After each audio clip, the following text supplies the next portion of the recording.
Good morning विद्यार्थियों। कक्षा 12 में साइटोकाइनिन पढ़ रहे हैं हम। प्लांट ग्रोथ रेगुलेटर चल रहा है टॉपिक और उसमें साइटोकाइनिन में पहुंच चुके हैं और अब आज हम साइटोकाइनिन की केमिकल नेचर के बारे में जानेंगे। वैसे मैं थोड़ा बहुत आपको बता चुका हूं इसके बारे में। सबसे पहली बात ये कि ये जो है वो न्यूक्लिक एसिड के बने होते हैं, न्यूक्लिक एसिड के बने होते हैं। ठीक है, पहली बात तो ये। दूसरा, इनके अंदर जो इनकी संरचना है, इनमें एक एमिनो, अगर संरचनात्मक दृष्टि से देखें तो ये एमिनो प्यूरिन होते हैं। ये संरचनात्मक दृष्टि से क्या है? संरचनात्मक दृष्टि से ये एमिनो प्यूरिन होते हैं। ठीक है, एमिनो प्यूरिन होते हैं। तीसरी बात ये कि इनके अंदर एक परफ्यूरिल रिंग पाई जाती है। इनमें एक क्या पाई जाती है? परफ्यूरिल रिंग पाई जाती है। ठीक है, रिंग पाई जाती है। ये सब बातें मैं आपको बता चुका हूँ पिछली क्लास में, फिर भी हम थोड़ा सा रिवाइज हो जाता है। और इसके बाद आपको याद रखना है कि सबसे पहले पहचाने गए साइटोकाइनिन का अगर हम रासायनिक नाम देखें तो वो क्या होगा? वो होता है सबसे पहला जो पहचाना गया, सबसे पहला पहचाना गया साइटोकाइनिन कौन सा है? वो है 6-परफ्यूरिल एमिनो प्यूरिन। सबसे पहले जो है इसको पहचाना गया था। ठीक है, क्लियर। इसके बाद अगला जो आता है, इसमें आपको ये ध्यान रखना है कि प्राकृतिक रूप से सर्वाधिक सक्रिय जो साइटोकाइनिन है, नेचुरली जो सक्रिय है, सर्वाधिक नेचुरल रूप से सर्वाधिक सक्रिय कौन सा है? जियाटीन। ठीक है, ये है जियाटीन। क्लियर। जियाटीन जो है वो सर्वाधिक सक्रिय है। काइनेटीन पादपों में नहीं पाया जाता है और साइटोकाइनिन का संश्लेषण पादपों में ऐसे स्थान पर होता है जहां पर कोशिकाएं लगातार विभाजनशील होती हैं, लगातार विभाजन करती हुई होती हैं। कौन कौन सी जगह ऐसी हो सकती हैं? जैसे शूट एपेक्स, रूट एपेक्स। ठीक है, इसके अलावा विकासशील जो कलिका है, जो इमैच्योर बड है, उसके अंदर तरुण फल, इनके अंदर जो साइटोकाइनिन है उसके बारे में ये भी पता होना चाहिए कि ये टीआरएनए का संरचनात्मक घटक होता है। कहाँ? कोशिका द्रव्य में। कोशिका द्रव्य में टीआरएनए का संरचनात्मक घटक क्या होता है? साइटोकाइनिन होता है। ठीक है, अब देखिए आगे हम इसकी जो संरचना है इसको एक बार हम देख लेते हैं।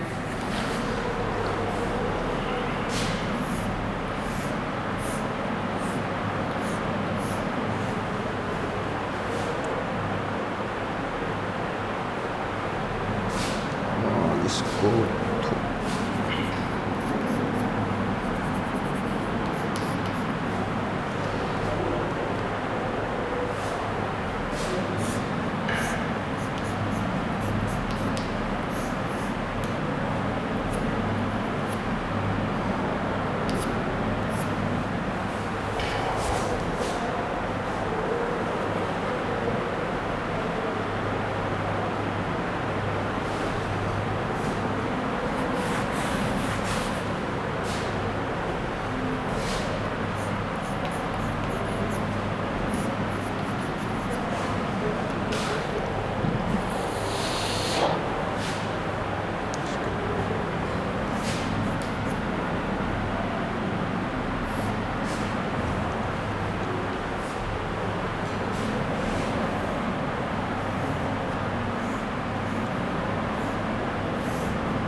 ये इस प्रकार की जो है साइटोकाइनिन की संरचना पाई जाती है। यहाँ नहीं आएगा, ये यहाँ पर आएगा। ठीक है, इस तरह से ये साइटोकाइनिन की संरचना है।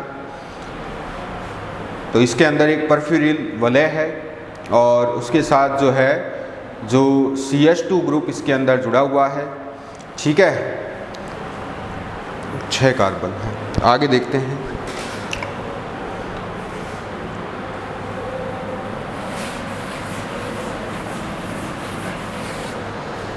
अब है नेचुरल साइटोकाइनिन।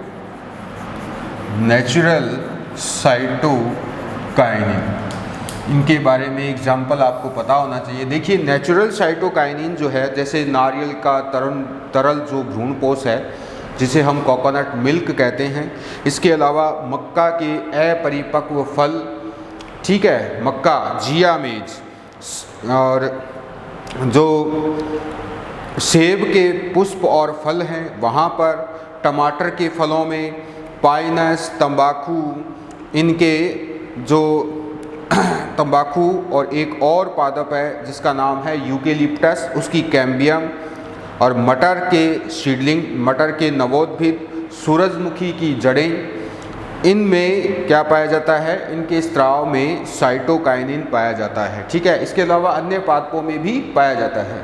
तो दोबारा से बता देता हूँ कहाँ कहाँ होता है। जो टमाटर के पुष्प और फल हैं वहाँ पर होता है, ठीक है। इसके अलावा सूरजमुखी के पुष्पों और फलों में होता है, ठीक है। इसके अलावा मक्का के अपरिपक्व फलों में होता है, जो कोकोनट मिल्क है उसके अंदर होता है, और सेब के पुष्पों और फलों में होता है, पाइनस और तंबाकू के पुष्पों और फलों में होता है, और यूकेलिप्टस की कैम्बियम जो सेकेंडरी ग्रोथ के लिए जिम्मेदार है। कैम्बियम में जब विभाजन होते हैं तभी सेकेंडरी ग्रोथ होती है, द्वितीयक वृद्धि, तो वहाँ पर भी साइटोकाइनिन पाया जाता है, ठीक है। और ये लगातार वहाँ पर पादप की वृद्धि को प्रभावित करते हैं। कौन कौन से हैं नेचुरल जो है जियाटीन क्या है, नेचुरल है। इसके अलावा डाईहाइड्रोजियाटीन जो है वो भी क्या है, नेचुरल है। इसमें आप 2 एग्जाम्पल याद रख सकते हैं, जियाटीन और दूसरा है डाईहाइड्रोजियाटीन, ये 2 हैं नेचुरल, ठीक है। इसके बाद आता है दूसरा जो है सिंथेटिक में कौन कौन से हैं। सिंथेटिक में भी आप 2 याद रख सकते हैं, वैसे 3-4 हैं। एक तो है काइनेटो को हम क्या कहते हैं, 6 काइनेटोप्यूरिन कहते हैं। इसको हम 6 काइनेटोप्यूरिन भी कहते हैं, ठीक है। इसके अलावा जो दूसरा है वो है बेंजीमेडाजोल। नंबर दूसरा जो है वो है बेंजीमेडाजोल, ये भी क्या है, एक सिंथेटिक है। इसके बाद तीसरा जो है वो है 6 बेंजील एडेनिन। ये 3 आप याद रख सकते हो सिंथेटिक में। नेचुरल कौन से हैं, जियाटीन और डाईहाइड्रोजियाटीन।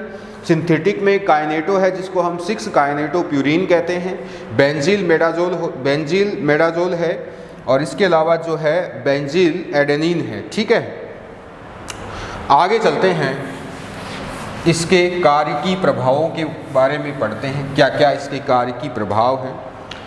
कार्यकी प्रभाव इसके साइटोकाइनिन के, ठीक है। कार्यकी प्रभाव पहला आता है इसमें, नंबर 1 वो है कोशिका विभाजन, सेल डिवीजन। सबसे प्रमुख कार्य है इसका कोशिका विभाजन को प्रेरित करना। और ये कब प्रेरित करता है, यह ऑक्सीजन की उपस्थिति में कोशिका विभाजन को प्रेरित करता है। किसकी उपस्थिति में, ऑक्सीजन की उपस्थिति में कोशिका विभाजन को प्रेरित करता है। और पादप में विभजोतक जो होगा उसके निर्माण क्रिया को प्रारंभ करते हैं। इसकी उपस्थिति में विभजोतक क्या करता है, पादप का निर्माण करता है। देखिए 2 वैज्ञानिक हैं, एक का नाम है ब्राउन एंड दूसरा है इसमें ब्राउन एंड वुड। इन दोनों वैज्ञानिकों ने 1962 में ये बताया था कि जो सदाबहार का पादप है, सदाबहार, ठीक है, सदाबहार का जो पादप है जिसका बोटेनिकल नेम क्या है, कैथेरेंथस रोजियस, इसका बोटेनिकल नेम है। तो सदाबहार का जो पादप है उसमें इन्होंने प्रयोग किया और ये बताया कि अगर इन पर बाहर से साइटोकाइनिन का छिड़काव किया जाए तो ये कोशिकीय विभाजन को प्रेरित करते हैं। ठीक है, ये प्रयोग किसने किया? ब्राउन एंड वुड ने किया। इसके बाद एक और वैज्ञानिक जो कि दास है, जिसका नाम दास, इसने इसके बाद नहीं, इससे पहले इसने प्रयोग किया था 1956 में। किस पर? तंबाकू पर। तंबाकू का बोटेनिकल नेम क्या है? निकोटियाना टेबेकम। निकोटियाना टेबेकम, इस पर क्या इन्होंने प्रयोग किया। और प्रयोग कैसे किया कि इन्होंने ये बताया कि जब ऑक्सिन सक्रिय होता है तंबाकू कोशिकाओं में तो केवल माइटोसिस प्रेरित होता है, यानी कि समसूत्री विभाजन प्रेरित होता है। परंतु ऑक्सिन के साथ अगर साइटोकाइनिन भी इसे उपलब्ध करवा दिया जाए तो माइटोसिस के साथ साथ अन्य विभाजन भी प्रेरित हो जाते हैं। तो इस प्रकार से ऑक्सिन की उपस्थिति में साइटोकाइनिन प्रभावी होता है। ये हो गया सेल डिवीजन। आपको याद रखना है कि कोशिका विभाजन सबसे प्रमुख काम होता है किसका? साइटोकाइनिन का, कोशिकीय विभाजन को प्रेरित करना। दूसरा आता है इसमें सेल एलोंगेशन। सेल एलोंगेशन यानी कोशिका विवर्धन।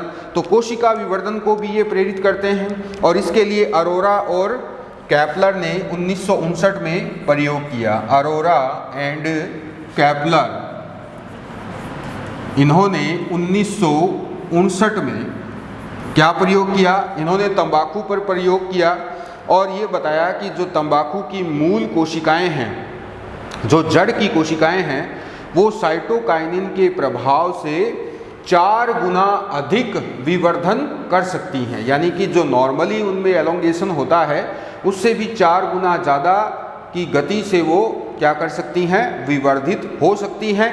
ठीक है, ये किसने बताया? ये अरोरा एंड कैपलर ने 1959 में बताया कि अगर जो साइटोकाइनिन है उसका तंबाकू की जड़ कोशिकाओं में प्रभाव है, वो वहाँ पर सक्रिय है, तो उनमें विवर्धन 4 गुना तक बढ़ जाता है। ठीक है, और होता किसकी उपस्थिति में है? ये भी ऑक्सिन की उपस्थिति में ऐसा होता है, क्योंकि वहाँ पर ऑक्सिन भी होता है। देखिए, मूल रूप से अगर हम देखें तो जो मूल की कोशिकाएं हैं उनमें ऑक्सिन एलोंगेशन में प्रमुख भूमिका निभाता है। ठीक है, ये भी आपको याद रखना है। परंतु साइटोकाइनिन अगर वहाँ पर होगा उस ऑक्सिन के साथ तो कोशिका विवर्धन को 4 गुना तक बढ़ाया जा सकता है। तीसरा जो आता है वो आता है सेल डिफरेंटिएशन। सेल डिफरेंटिएशन यानी कोशिका विभेदन। कोशिका विभेदन, देखिए, ऑक्सिन के साथ मिलकर ये पौधों में अंग निर्माण को नियंत्रित करते हैं। साइटोकाइनिन क्या करते हैं? ऑक्सिन के साथ मिलकर पौधों में अंग निर्माण को नियंत्रित करते हैं। अब टिश्यू कल्चर के दौरान हम क्या देखते हैं कि देखिए, जब टिश्यू कल्चर में पोषक माध्यम में कैलस का तो निर्माण हो चुका है, ठीक है, अब कैलस से प्रो का निर्माण करवाना है, हमें सूट का निर्माण करवाना है। ठीक है, तो वहाँ पर उस पोषक माध्यम में ऑक्सिन के साथ साइटोकाइनिन की सांद्रता को इंक्लूड किया जाता है, यानी कि वहाँ उसको शामिल किया जाता है। तो कितना होना चाहिए ऑक्सिन और कितना होना चाहिए साइटोकाइनिन? तो टिश्यू कल्चर के दौरान जब हम प्रो शीर्ष या प्रो के विकास को प्रेरित करवाते हैं, किनसे? ग्रोथ रेगुलेटर से, तो साइटोकाइनिन तो होना चाहिए ज़्यादा और ऑक्सिन होना चाहिए कम। यानी प्रो के विकास में साइटोकाइनिन ज़्यादा होना चाहिए, ठीक है, और ऑक्सिन क्या होना चाहिए? कम होना चाहिए। और सांद्रता की अगर बात करें तो इनका अनुपात 10:1 लिया जा सकता है। ठीक है, क्लियर? 10:1 में ये साइटोकाइनिन और ऑक्सिन मिलकर कैलस से प्रो के निर्माण को प्रेरित करते हैं। अब अगर जड़ों की बात की जाए तो ये जस्ट उल्टा हो जाता है, यानी 1:10, यानी साइटोकाइनिन कम और ऑक्सिन की अधिक मात्रा जड़ों के विकास और विभेदन को प्रेरित करती हैं। ठीक है, दोनों में उल्टा है। आपको ये ध्यान रखना है कि जब कैलस या प्रो का जब विकास होता है, नॉर्मली भी अगर हम देखें विदाउट लेबोरेटरी, यानी कि इन विट्रो कंडीशन के बाहर भी अगर हम देखें नेचुरल रूप से, तो प्रो के विकास के लिए साइटोकाइनिन ज़्यादा और ऑक्सिन की मात्रा कम होती है। ठीक है, लेकिन अगर जड़ों की बात की जाए तो फिर ऑक्सिन ज़्यादा और साइटोकाइनिन कम हो जाता है, यानी कि अनुपात जो है वो उल्टा हो जाएगा। इसके बाद अगला जो आता है वो है शीर्ष प्रभाविता का निरोध। जो शीर्ष एपिकल डोमिनेंस है, नंबर 4, शीर्ष प्रभाविता का विरोध, ठीक है, या निरोध इसको हम कह सकते हैं। क्लियर? कैसे करता है? देखिए, इसके प्रभाव से या इसके छिड़काव से शीर्ष प्रमुखता को समाप्त किया जा सकता है। शीर्ष प्रमुखता को मैंने आपको पहले जो क्लास हुई है उसमें बताया है कि उसमें क्या होता है कि जो शीर्ष कलिका है उसका तो विकास होता रहता है, परंतु पार्श्व कलिकाओं का विकास या निचले स्तर की जो कलिकाएं हैं उनका विकास नहीं होता है। तो शीर्ष प्रभाविता का निरोध करने के लिए साइटोकाइनिन का प्रयोग किया जाता है। इसके लिए थीमेन एंड विल्सन, ये दो वैज्ञानिकों ने प्रयोग भी किया था। थीमेन एंड विल्सन ने 1958 में प्रयोग किया था शीर्ष प्रभाविता के संबंध में, और ये कहा था कि जो साइटोकाइनिन है वो संवहनी ऊतक जो जाइलम एंड फ्लोएम है उनमें विभेदन को प्रेरित कर देता है। ठीक है, उनको जब वो विभेदन में प्रेरित कर देगा तो लगातार क्या होता है कि ऊपर से नीचे तक भोज्य पदार्थों का संचरण अच्छी तरह से होता रहता है, जिससे क्या होगा कि पार्श्व कलिकाओं का विकास भी निरंतर जारी रहता है। ठीक है, तो जो पार्श्व कलिकाएं हैं उनमें जल और विलेय पदार्थों की आपूर्ति में साइटोकाइनिन प्रमुख भूमिका निभाता है। इसके बाद आता है नंबर अगला 6 नंबर, डोरमेंसी जो है उसको कंट्रोल करना, डोरमेंसी को ब्रेक करना। ठीक है, यानी डोरमेंसी को तोड़ देता है। ठीक है, कौन? साइटोकाइनिन। चूँकि साइटोकाइनिन कोशिकीय विभाजन को प्रेरित करता है तो डोरमेंसी को भी ब्रेक करेगा। तो ये क्या करेगा कि साइटोकाइनिन बीजों और अन्य भागों जैसे फल है तो उनकी प्रसुप्तता को भंग कर देता है। तो मटर में जो पाइसम स्टाइवम है उसमें जब हम देखते हैं तो मटर में जो उसकी पार्श्व कलिकाएं हैं वो ऑक्सिन की उपस्थिति में तो क्या दर्शाती हैं? प्रसुप्तता दर्शाती हैं। जो उसकी पार्श्व कलिकाएं हैं वो ऑक्सिन की उपस्थिति में क्या दर्शाएगी? डोरमेंसी। ठीक है, और जब ऑक्सिन के साथ साइटोकाइनिन का भी प्रयोग किया जाए तो पार्श्व कलिकाएं प्रस्फुटित यानी कि अंकुरित हो जाती है। ये किसने बताया था? ये थीमेन ने बताया था। थीमेन ने क्या कहा कि वैसे तो ऑक्सिन के प्रभाव से पार्श्व कलिकाओं की वृद्धि ब्रेक हो जाती है, यानी वृद्धि रुक जाती है। ठीक है, यानी डोरमेंसी पीरियड में आ जाती है पार्श्व कलिकाएं, परंतु ऑक्सिन के साथ अगर साइटोकाइनिन का प्रयोग किया जाए तो पार्श्व कलिकाओं की वृद्धि भी शुरू हो जाती है, अर्थात वो प्रस्फुटित या अंकुरित हो जाती है। इसी तरह से साइटोकाइनिन क्या करता है कि बीज पत्रों में विभाजन को प्रेरित करता है। जो बीज पत्र होते हैं बीज में, तो उनमें विभाजन को साइटोकाइनिन प्रेरित करता है, और बीज पत्र में जब विभाजन होंगे तो कोशिकाओं की संख्या बढ़ेगी, तो वो क्या करती हैं? बीज पत्र फैलकर बीज आवरण को तोड़ देती हैं और बीज अंकुरित हो जाता है। तो इस तरह से हम देखते हैं कि जो साइटोकाइनिन है वो डोरमेंसी को भी क्या कर रहा है? ब्रेक कर रहा है। इसके बाद आता है नेक्स्ट जो है वो है जीर्णता विलंब।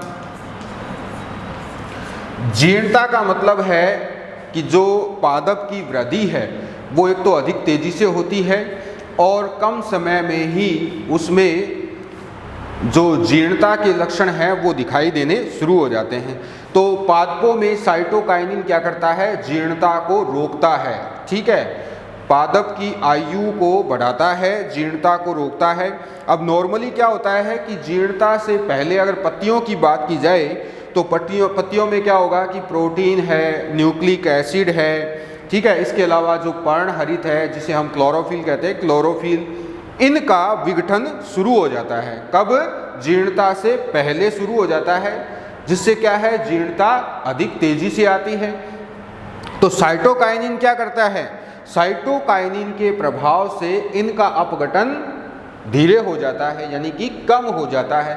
तो जीर्णता विलंब से आती है, यानी कि देरी से आती है। यानी पादप जो पुराना है, ठीक है, वो या उनमें जो वृद्धि के लक्षण हैं वो बढ़ जाते हैं, यानी कि उसमें ग्रोथ बढ़ जाती है, तो एक तरह से उसकी आयु भी बढ़ जाती है। तो इस तरह से साइटोकाइनिन के प्रभाव से जीर्णता को अधिक देरी से आने के लिए प्रेरित किया जा सकता है। इस प्रकार का प्रयोग रिचमंड लैंग ने किया था और इस प्रकार से जीर्णता पर साइटोकाइनिन के प्रभाव को रिचमंड लैंग इफेक्ट भी कहते हैं। ये भी आपको याद रखना है कि जीर्णता पर साइटोकाइनिन के प्रभाव को हम क्या कहते हैं, रिचमंड लैंग इफेक्ट कहते हैं। क्लियर? जीर्णता के लिए न्यूक्लिक एसिड, क्लोरोफिल और प्रोटीन का तेजी से अपघटन होता है पत्तियों में जीर्णता के आने से जस्ट पहले, ठीक है, परंतु साइटोकाइनिन इनके अपघटन को रोक देता है या कम कर देता है या धीमा कर देता है, जिससे क्या होगा, जीर्णता जो है वो विलंब से आती है। तो इस प्रकार से जीर्णता पर साइटोकाइनिन के प्रभाव को रिचमंड लैंग इफेक्ट कहते हैं। अगला आता है फ्लोरिंग। नेक्स्ट जो है वो है पुष्पन, फ्लावरिंग।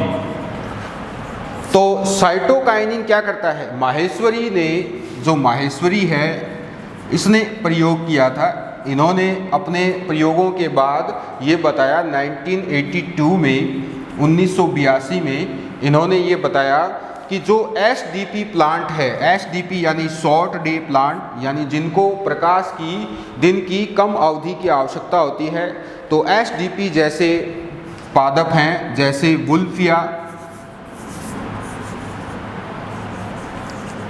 और लैंगना, ये जो पादप हैं इनमें पुष्पन को प्रेरित किया जाता है। एसडीपी प्लांट में पुष्पन को प्रेरित साइटोकाइनिन से किया जाता है। इसी तरह से जो वाइटिस विनिफेरा है, वाइटिस विनिफेरा क्या होता है, वाइटिस विनिफेरा ये होता है अंगूर, ठीक है। तो अंगूर में नर पुष्पों में अंडकों का विकास भी साइटोकाइनिन के प्रभाव से देखा गया है, ठीक है। तो ये हो गए इसके कार्य की प्रयोग या प्रभाव। अब हम अगला जो है प्लांट ग्रोथ रेगुलेटर में नंबर 4 जो है, जो कि पादपों की वृद्धि या उनमें विभाजन विवर्धन को प्रेरित करते हैं, वो है अगला नंबर एथाइलिन, ठीक है। जो इथाइलिन है वो एक गैसीय हार्मोन है। ये क्या है, ये एक गैसीय हार्मोन है, ठीक है।